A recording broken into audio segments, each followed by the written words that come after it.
confound a critic, challenge a theologian, and teach a moral truth, all in the same story. He could, at the same time, be funny and practical, simple and profound.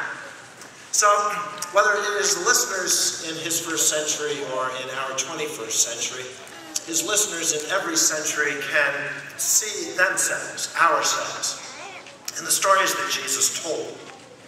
One of the most famous and familiar of Jesus' stories is near the end of the first gospel of the New Testament, the Gospel of Matthew. It's the story of a really rich boss who entrusts a lot of money to 3 carefully selected employees, leaves town, and then comes back to see what they did. And the most quoted line from this parable of Jesus, and perhaps the most memorable, is near the end when the boss says, "Well done, good and faithful servant." But it is actually the least famous line of Jesus' story that most intrigues me. Jesus begins his story by saying that the kingdom of heaven will be like a man going on a journey who called his servants and entrusted his property to them. To one he gave 5 talents of money, to another 2 talents, to another 1 talent, each according to his ability. Then he went on his journey. The man who had received the 5 talents went at once and put his money to work and gained 5 more. So also the one with the 2 talents gained 2 more. But the man who had received the 1 talent went off, dug a hole in the ground, and hid his master's money. And we immediately see ourselves in the story. Very few of us see ourselves as the boss. Most of us see ourselves as one of the employees. And we wonder how the boss would rate us on a scale of 1 to 5. And we think about what we would do if a lot of money were given to us, and how we would handle it. Whether we would, in fact, use some of it for ourselves, or wonder what percentage comes our way if we are good managers of what we are supposed to take care of. And these are all good questions, including the intriguing question of what is a talent anyway? A talent was, in those days, a measure of weight and a measure of money. And as this year's graduates know, it is no simple task to translate out of one ancient culture into our modern culture, and is especially difficult when it comes to matters of money and economics. So let's just go with some basics. A talent was, we think about 80 pounds of weight. We don't know what these talents were made of. It's possible that the talents were made of silver, which would mean it was a lot of money. And it's possible that these were talents of gold, which would have been a breathtaking fortune. 80 pounds comes to 1,167 troy ounces. And since I know you have checked recently on the commodities market to know exactly how much a troy ounce of silver brings, you would know that that means that 1 talent would be about $35,000 in today's money. 5 talents, $175,000. But if they were made out of gold, we're talking 5 talents pushing upwards somewhere around $10 million was entrusted to the first of these employees. So it's big bucks, but almost meaningless when trying to translate out of their economy into our economy, because dollars then don't make sense the way they may make sense to us. All right, so let's do it another way. We're told that a talent equaled about 6,000 denarii. And a denarius was approximately the wages for a laborer for 1 day. That means then that a silver talent was worth 20 years of a laborer's pay. Or, if it was 5 talents, 100 years of wages. So Jesus was playing with their imagination. And their hearts, like ours, start to beat a little bit faster when you start to understand this is a lot of money. A lot of money, whether it's 1 or 2 or 5. And just figure out for yourself how much money that might be. So the boss in Jesus' story distributed these fortunes based on the ability of these employees to handle the money as the boss would handle the money. So the employee, she or he, was expected to do what the boss would do. So if the boss is a high risk taker, then the employee is supposed to take a lot of risk. And if the boss is the kind of person who hides money under the mattress, then the employee is supposed to protect the principle that is there. Well, you know what happened. The guys with the 5 and 2 talents doubled their money. And the guy with the 1 didn't even keep up with inflation. But I told you that I'm intrigued with the least famous line in Jesus' story. Jesus said that after a long time, the master of those servants returned and settled accounts with them. My prayer is that the Ashland Theological Seminary graduates of the class of 2012 will someday hear the words of Jesus that say, well done, well done. You've done a good job. But it won't be for a long time. This is commencement day. You've already been at it for a long time. And yet, there is a sense in which this is just the beginning, that the finish line isn't even yet in sight. It takes a long time to write a book, to raise a child, to build a church, to persuade a skeptic, to convert a pagan. Moses prepared for 80 years before he led his people out of slavery and into the promised land. 80 years getting ready to get started. Jesus, 33 years in his earthly ministry, 30 of those years, 90% of his life was in the preparation for 3 years that would change eternal history. Charlene and I prayed for 19 years for our next door neighbors to come to faith in Jesus Christ. And they did, but 19 years is a long time to pray for anyone that you deeply care about. Author Lyle Schaller had perhaps some of the most profound influence on the North American church in the 20th and beginning of the 21st century. The author of about 100 books, but most impressive of all, he did parish consultations. We'd actually go to a church and spend a few days and interview people and then analyze 6,000 churches. Face to face, 6,000 congregations. Out of that, he observed that the most effective years of a church typically begins during the 7th, 8th, or 9th year of the pastor's leadership of that congregation. That's a long time to wait. 7, 8, 9 years. It takes a long time. It's comparatively easy to be faithful for the short run. It's fun to get off to a really good start. But Jesus here is calling us to a marathon, not just a sprint. And understand that faithfulness is more than just waiting it out. Faithfulness is doing what the boss would do. Faithfulness is serving the boss and not the results. Faithfulness is not quitting, even when it gets hard, even when it gets scary. Faithfulness is consistency, day after day, time after time. It's getting in your car and putting on the seatbelts every single time. That's the consistency of faithfulness. Faithfulness is taking the long view. It's aiming at a lifetime and not just a single moment. Financial investors will tell us that a long time can be a lifetime, and that over a lifetime of investing, there are exhilarating highs and there are terrifying market lows. Let me tell you that when you get a job or enter a marriage or go on a journey or have a ministry, there are inevitable, unforeseen challenges. There are theological and political and practical challenges that you, the members of the class of 2012, will face that no professor ever envisioned or any mentor ever talked about. totally unanticipated. Because this is what life is like. It's what life is all about. The truth is that if we are faithful for the long term, we sometimes serve difficult and dysfunctional people who are that way.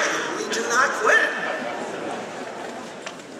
But sometimes we soar to unexpected successes. And if we are faithful, we do not become proud in the midst of those successes. We plod on. Even when the doubts swirl around us like tornadoes, we still believe. We remember that we are serving the boss. We're serving the boss. And we're doing this for the long journey. Jesus' story leaves plenty of blank space for our imagination to fill in. My guess is that while the boss in Jesus' story was out of town, there were times when those employees were frightened almost to death over the possible loss of what had been entrusted to them. There were probably times when their own personal finances took a dip and they were tempted to steal some of the equity that wasn't theirs. There were probably times when they wondered if the boss would ever come back. Because over a long time, there are ups and downs, and there are booms and busts, and expansions and recessions and floods and famine.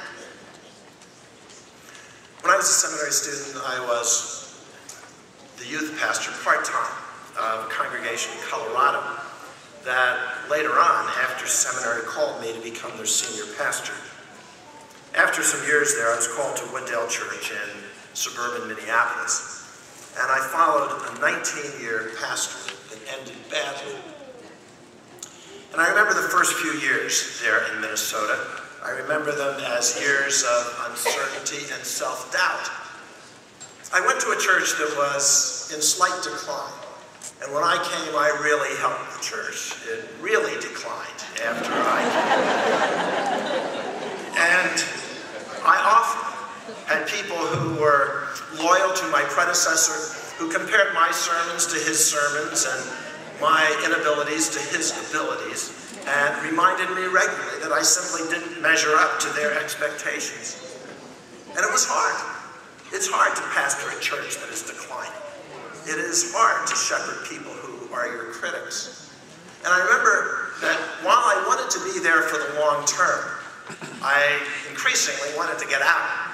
And I wish that some seminary professor had told me what was the honorable minimum amount of time that you had to stay in the church.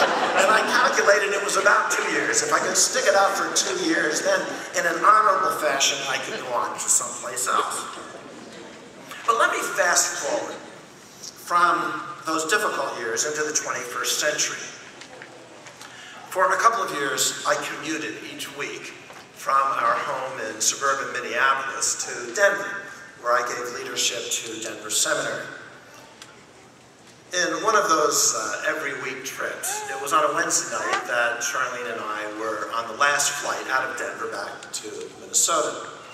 She was seated in a window seat, I was seated in an aisle seat. She sat down and started to read. I sat down and was ready to fall asleep.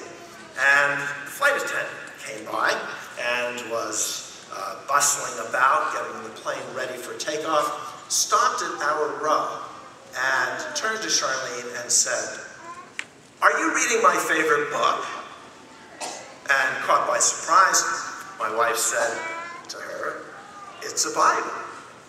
And the flight attendant said, "I know the author." And with that, she just sort of moved on with the rest of her responsibilities. So 30, 40 minutes later, the flight was in the air and everything had settled down. And she came back and she sort of knelt down in the aisle and started talking to Charlene. And the conversation, I really wasn't paying a lot of attention to it. And it was things like, Charlene said to her, "Where do you live?" She said, "I live in Loveland, Colorado." And Charlene said, "Oh, we used to live in Longmont, Colorado." And then she said, "Well, where do you live?" And Charlene said, "We live in Eden Prairie, Minnesota." She said, "I used to live in Eden Prairie, Minnesota." And it's going back and forth, and I'm thinking, not much about this. And then Charlene said to her, it was obvious this woman was a believer. And Charlene said, "Well, when you lived in Minnesota, where did you go to church?" And the flight attendant said, Oh, I went to Wooddale Church, and I can still remember some of the sermons. And suddenly I was waking up. It was getting a little interesting. So I looked at Charlene, and I gave her the look. And I need to explain that she and I have known each other all of our lives. We've known each other since birth. So I never met her. I don't have a day in my life when I don't remember knowing her. And we started dating the month I turned 15. We've been married most of our lives. And we ran out of things to talk about 14 years ago. So, you know, we'll walk through the mall, for example, and one of us in the mall will say, wow, he looks a lot like, and the other will say, yeah, he really does. Because, you know, we just really know each other well, and we're all the same people. Anyway, I gave her the look. And the look was, don't tell this flight attendant, let's just see where this is going to go. And the flight attendant then heard Charlene say, wait, before you say anything else, you need to know, he's the pastor at Wooddale. The flight attendant looked at me and said, no, this was 25 years ago, when Leith Anderson was the pastor at Wooddale. So, okay, 25 years, you know, I mean, it does stuff to you, it makes it look different, you know? I actually reached in my wallet, took out my driver's license, and showed to her my photo ID to prove that I am, in fact, who my wife claims that I am. And then she told us the rest of the story. The rest of the story was that 25 years earlier, when she was a rookie flight attendant for Northwest Airlines, on reserve, and so she was flying a demanding, difficult schedule. She had a long layover at the Minneapolis airport, and rather than stay in the terminal, she went out to her car and just started driving around. And she drove by a church building and decided to just park and come in. To my knowledge, she had no previous church back there. She said, I came in and I sat in the back and I listened to the sermon that Sunday morning. And I decided to follow Jesus, and I've never turned back. And then she went on to tell about the Christian man that she had married, the church involvement that she had, that she regularly leads Bible studies of flight attendants, that she's written booklets, and she signed them for us, that she gives out to passengers that are worried when the weather is bad or the delay is too long, and brings it around to some scripture text and to the gospel of Jesus Christ. And all this started back when I was ready to quit.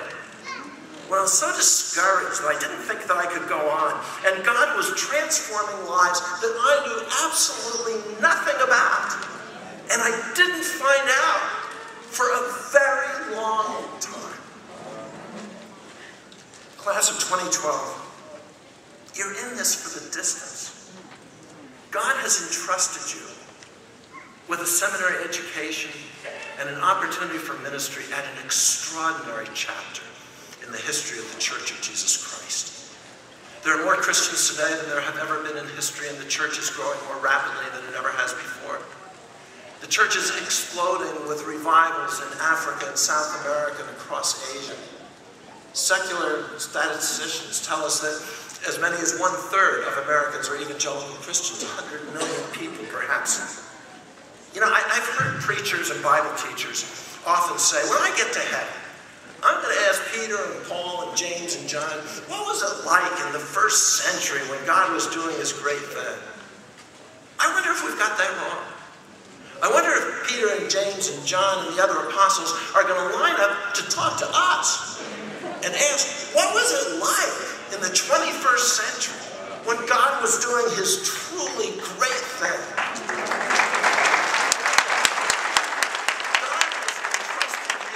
Class of 2012 with extraordinary talents, not just an education and a degree from a fine seminary, but opportunities that abound. And after a long time, our God will check on how you're doing with what he has entrusted you. And may he say to you, well done. This summer is the 2012 Olympic Summer Games. They'll be held in London. And once again, because it happens every 4 years, There will be an Olympic story that is retold. If you watch the games, I can almost guarantee you that the video will be replayed multiple times. There will be ads, and bloggers will tell the story, and sports columnists will tell one more time about what happened in 1968 at the Mexico City Summer Games. The high altitude in Mexico City made the marathon that year an especially difficult race. Runners from 75 countries started the race. Only 57 of Olympic runners finished the race. It's a 34% dropout rate. The last runner, or the first runner that came across the line was Mama Walde of Ethiopia. He won the gold medal at 2 hours, 20 minutes, 16 seconds. The last runner, the 57th, came in more than an hour later at 3 hours, 25 minutes, 27 seconds. His name was John Stephen Akwari of Tanzania.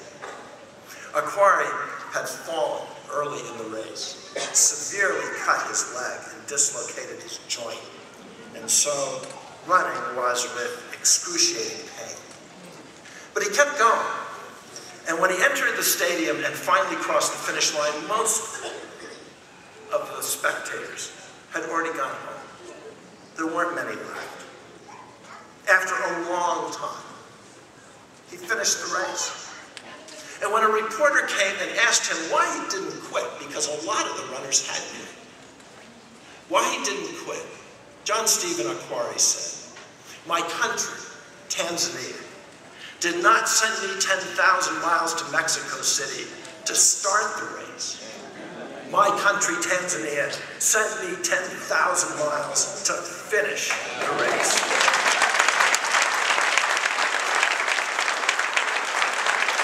This is a wonderful day, class of 2012.